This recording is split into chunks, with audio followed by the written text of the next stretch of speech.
Technology is really helping to bridge the communication gap.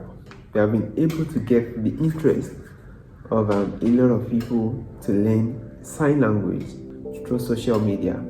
I remember having to intervene for a deaf adult who lived with tuberculosis for quite some time. We discovered there was no nurse, there was no doctor that could communicate in sign language.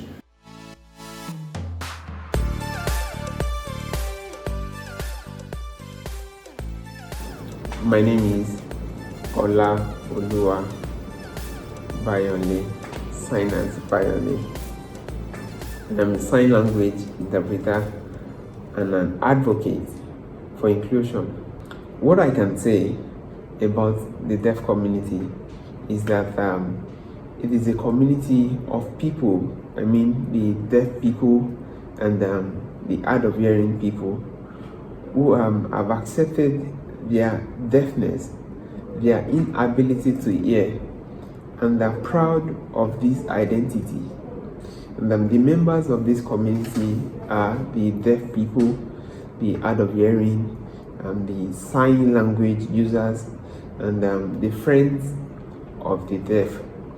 And then the official language of that community, the deaf community, is sign language.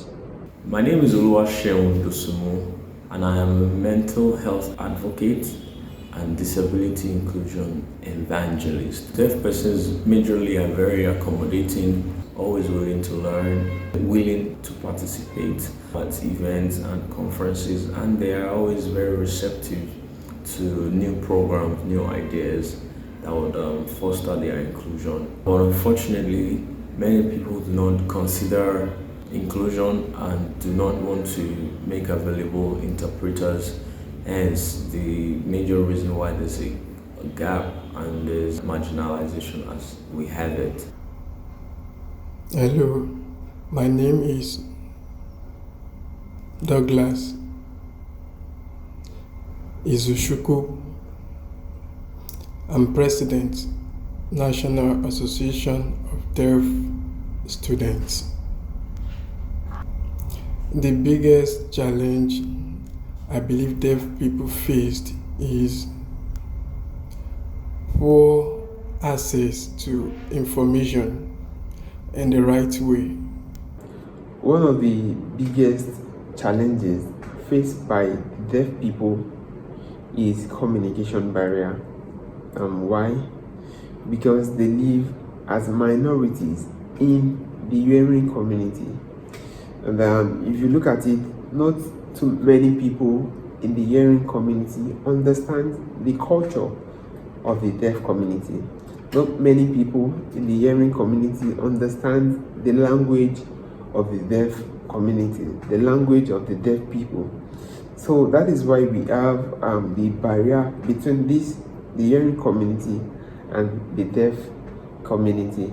Hello, my name is Fumi Oguro. I'm the founder of Friends of the Deaf International Foundation. There is a lot of discrimination persons with disability face, especially the deaf. People do not want to identify with persons living with disabilities. Many of my friends who are deaf have the challenge of unemployment.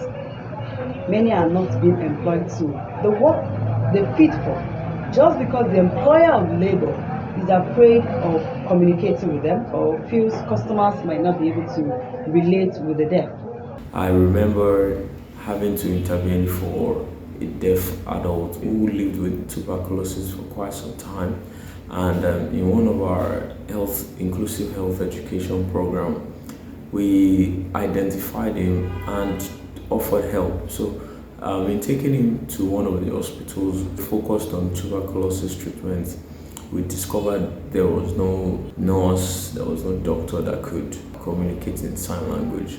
So that was a big issue for us. Thankfully, we had someone who could write and also communicate in sign language. I think the government is doing their best in providing access to people living with disabilities, particularly Lagos State government. Lagos State government is doing a great job. The state has an office for people living with disabilities, and the office has been making sure that the state is inclusive enough. But there are a lot more to be done to be able to achieve the inclusion that we want. There's lack of health education for deaf persons, and that's majorly because of an issue of sign language. Many non-profit organizations or government agencies are, excluding deaf persons from health education. The NGOs are also doing a great job.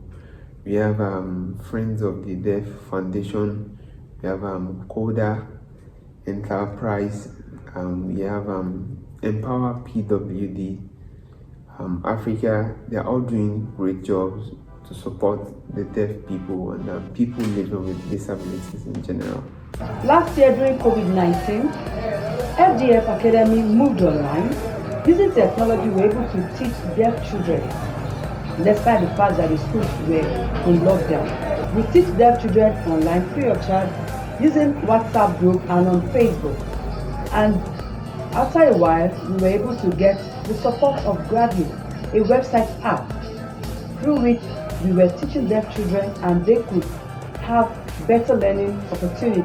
The interpreters, the teachers, the students were connecting and lessons were being carried out. Technology is really helping to bridge the communication gap.